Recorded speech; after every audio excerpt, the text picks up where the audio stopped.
अच्छा जी स्टूडेंट्स, हम डिस्कस कर रहे हैं जून 15 क्वेश्चन नंबर 2 ACCA F5 और ये अगेन हमारे पास एक सवाल है जो है ट्रांसफ़र प्राइसिंग का सवाल। तो सवाल को डिस्कस करते हैं। सवाल कहता है Mob company manufactures electronic mobility scooters. The company is split into 2 divisions. Company के 2 डिविजन्स हैं, the scooter division division S and the motor division division M. एक आपके पास डिवीजन एस है जो स्कूटर बनाता है, एक आपके पास डिवीजन एम है जो मोटर्स बनाता है। Division M supplies electronic motors to both division S and to external customers. जो आपका डिवीजन एम है वो डिवीजन एस जो है उसको भी मोटर्स सप्लाई करता है और कुछ एक्सटर्नल कस्टमर्स हैं उसको भी मोटर्स सप्लाई करता है। The 2 divisions run as autonomously as possible, subject to the group's current policy. The division M must make internal sales first before selling outside the group. यानी कि ग्रुप की policy है कि भाई M जो है ना वो सबसे पहले जो है वो इंटरनली S को चीज़ें बेचेगा और फिर बाहर चीज़ें बेचेगा। And then division S must always buy its motors from division M। और S जो है ना वो हमेशा उसकी स्कूटर में इस्तेमाल होने वाली मोटर्स M से ही खरीदेगा। ठीक है, ये दोनों पे रिस्ट्रिक्शंस लगा दी गई हैं। However, this company policy together with the transfer price which division M charges S is currently under review. Details of the 2 divisions are given below. मैं चाहूँगा कि पहले पैराग्राफ को आप 1 से 2 बार अंडरस्टैंड कर लो सही से। देखो, एक डिवीजन M है, एक डिवीजन S है। M जो है वो मोटर्स बनाता है, मोटर्स बनाकर वो बाहर भी बेच सकता है, वो S को भी बेच सकता है। S जो है वो स्कूटर्स बनाता है और स्कूटर्स में वो मोटर्स लगाकर बाहर बेचता है। करंट पॉलिसी है कि S कभी भी अगर मोटर ख़रीदेगा तो हमेशा वो M से ही मोटर ख़रीदेगा और M जो है वो हमेशा पहले जो है वो S को मोटर्स बेचेगा और फिर बाहर बेचा करेगा। डिवीजन S के बारे में कुछ इन्फॉर्मेशन है। Division S budget for the coming year shows that 35,000 electronic Motors will be needed. 35,000 electronic Motors जो है ना उसकी ज़रूरत होगी पूरे साल में। An external supplier could supply these two division S for $800 each. एक एक्सटर्नल सप्लायर है वो बोलता है मैं तुम्हें $800 में एक मोटर ला दूंगा। फिर डिवीजन एम है। डिवीजन एम के बारे में लिखा हुआ है division M has the capacity to produce a total of 60,000 electronic motors per year. Details of division M's budget which has just been prepared for the forthcoming year are as follows. और जो budget बना है वो कुछ इस तरह का है कि budgeted sales volume is 60,000। Selling price per unit for external sales of motors, externally अगर मैं बेचता हूँ 850 की बेचता हूँ। Variable cost per unit for external sales of motors 770 की वेरिएबल कॉस्ट इनकर होती है अगर मैं एक्सटर्नल बेचता हूँ तो। साथ में लिखा हुआ है the variable cost per unit for Motors sold to division S is $30 per unit lower due to cost savings on distribution and packaging। यानी कि अगर S जो है वो M से चीज़ें ख़रीदता है ना तो M के $30 कॉस्ट पे बच जाते हैं। ये क्यों बचते हैं? ये इसलिए बच जाते हैं क्योंकि उसको सेलिंग डिस्ट्रीब्यूशन का कोई ख़र्चा इनकर नहीं करना पड़ता। Maximum external demand for the motors is 30,000 units per year. हर साल मैक्सिमम जो है ना वो 30,000 यूनिट्स बिकते हैं, ये भी हमें बता दिया गया। ठीक है, अब रिक्वायरमेंट है। रिक्वायरमेंट में क्या लिखा हुआ है? रिक्वायर्ड में लिखा हुआ है assuming that the groups current policy could be changed. यानी कि ये जो पॉलिसी है कि भाई एस जो है वो हमेशा एम से ही मोटर खरीदेगा और एम एस को बेचेगा फिर बाहर बेचेगा, ये चेंज हो सके। Advice using suitable calculations. Suitable calculations इस्तेमाल कर ये एडवाइस करो the number of motors which division M should supply to division S in order to maximise the group profits. अगर ग्रुप के प्रॉफिट्स को मैक्सिमाइज करना है तो एम एस को जो है ना वो कितनी मोटर्स बेचे। ठीक है ना, वापस से सवाल पढ़ता हूँ। Assuming that the groups current policy could be changed. अगर ग्रुप की करंट पॉलिसी चेंज कर ली जाए। करंट पॉलिसी क्या है कि एम एस को मोटर्स बेचेगा और फिर बाहर बेचेगा। करंट पॉलिसी क्या है कि एस कभी भी मोटर खरीदेगा तो एम से ही खरीदेगा। Advise using suitable calculations the number of motors which division M should supply to S in order to maximize group profits and recommend the transfer price or prices at which these internal sales should take place।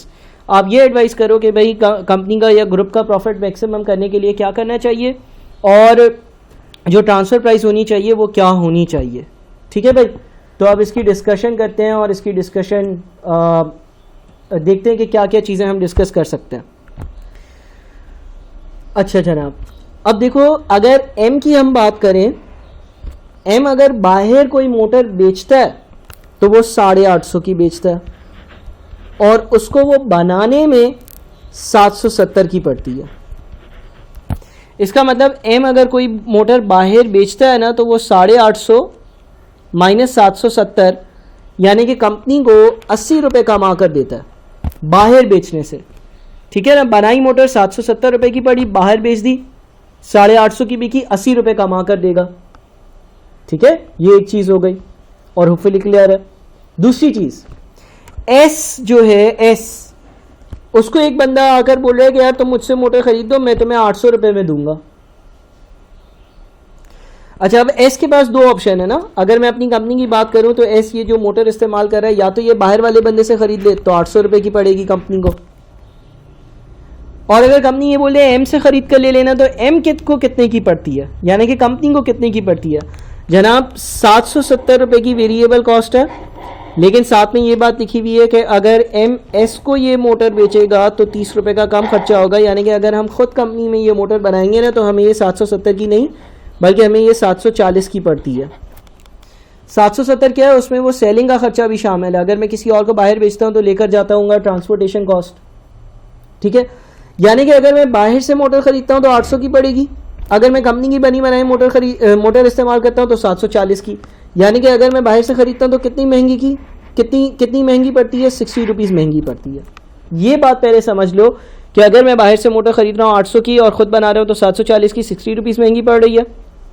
अगर मैं अपनी बनाई हुई motor बाहर बेचता हूँ तो 850 की बिकती है और 770 की पड़ती है, यानी कि 80 रुपये का प्रॉफिट होता।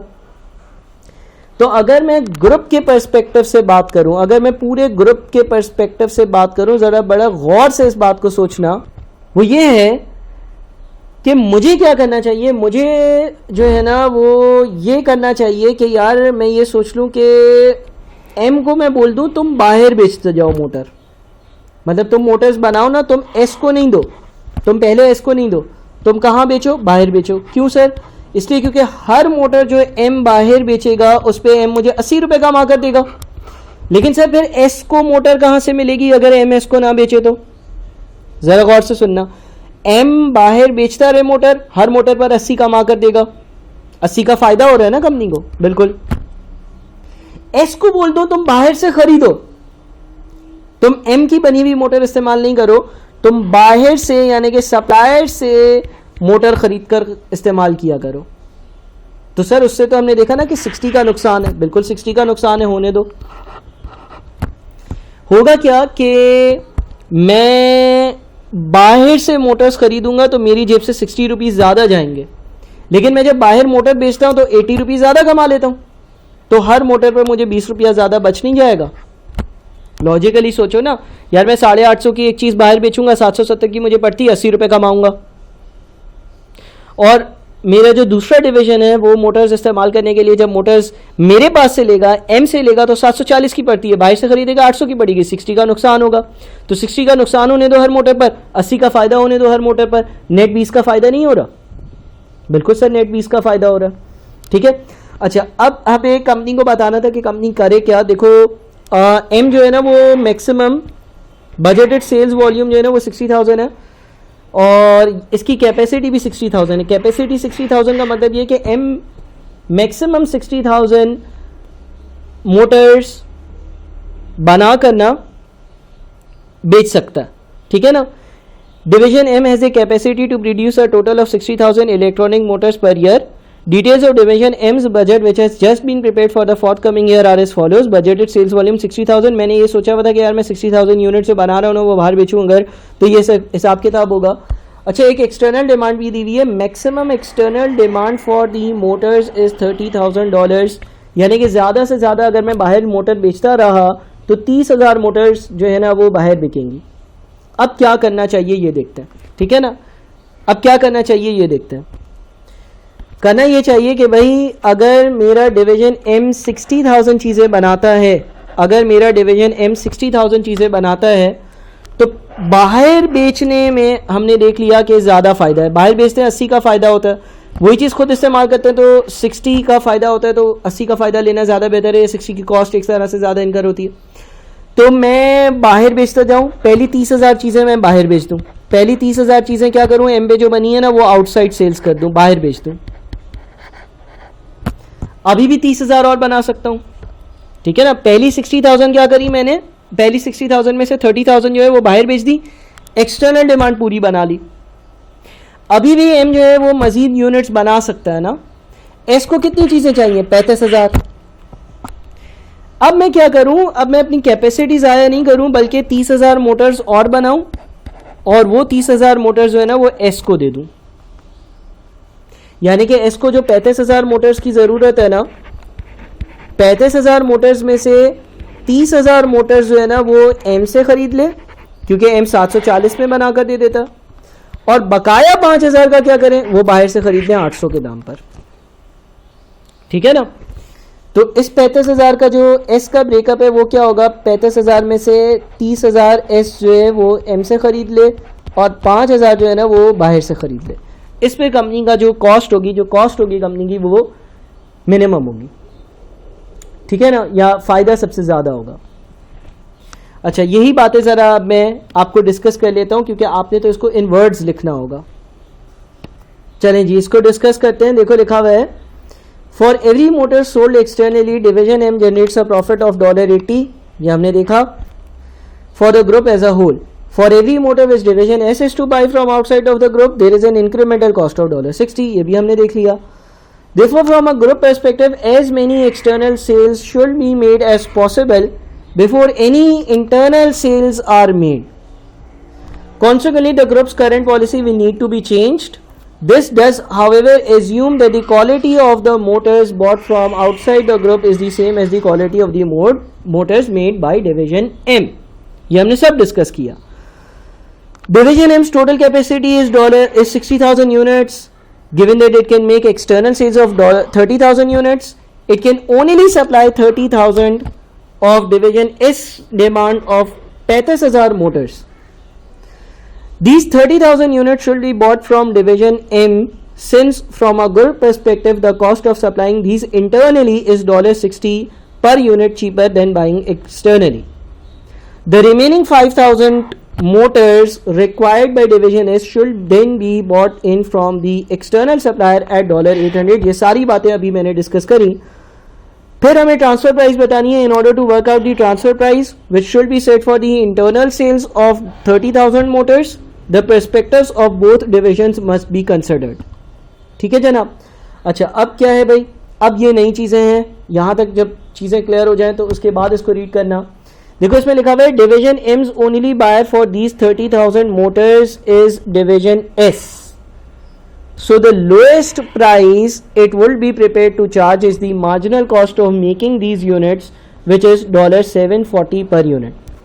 देखो डिवीजन एम 60,000 चीज़ें बना सकता है, लेकिन 60,000 में से सिर्फ और सिर्फ 30,000 चीज़ें ऐसी हैं जो बाहर बिक जाएंगी। बाकी 30,000 चीज़ें क्या होंगी, बाकी 30,000 चीज़ें भाई या तो आप नहीं बनाओ, एक ऑप्शन तो ये है कि आप बनाओ ही नहीं, या अगर आप बना रहे हो तो आपका एक ही खरीदार है, वो है डिवीजन एस, वही आपसे ये खरीद सकता है।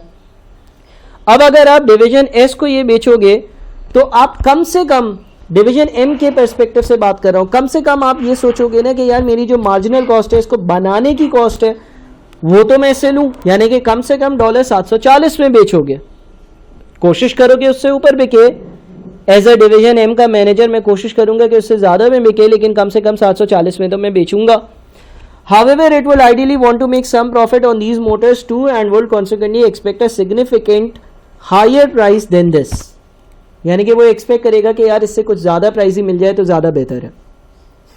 फ्रॉम डिवीजन एस पर्सपेक्टिव, इसका क्या पर्सपेक्टिव है, division S knows that it can buy as many external motors as it needs from outside the group at a price of $800 per unit. इसको ये पता है कि बाहर से मैं मोटर्स जो है ना वो $800 पर यूनिट पर खरीद सकता हूँ। Therefore, this will be the maximum price which it is prepared to pay. तो ये बोलेगा भाई ज़्यादा से ज़्यादा मैं 800 दूंगा, तुम्हें देना है तो तुम दे दो चीज़ें, वरना मैं बाहर से खरीदता हूँ। Therefore, the transfer price should be set somewhere between 740 and 800, यानी कि ट्रांसफर प्राइस 740 और 800 के बीच होनी चाहिए. From the perspective of the group, the total group profits will be the same irrespective of where in this range the transfer price is set. However, it is important that divisional managers and staff remain motivated, given the external sales price which division M can achieve, and the fact that division S will have to pay $800 for each motor bought from outside the group. The transfer price should probably be at the higher end of the range. ठीक है. अब इसमें कोई भी queries हो तो आप मुझसे रिजॉल्व करवा सकते हैं, पूछ सकते हैं. एक बड़ा सिंपल सा सवाल था, लेकिन थोड़ा सा ट्रिकी था. जब तक आप सवाल को अच्छे से नहीं समझोगे, उसकी रिक्वायरमेंट को नहीं समझ सकोगे, इसको काइंडली आप लोग सॉल्व करें और फिर मज़ीद डिस्कशंस हम लाइव क्लासेस में करेंगे.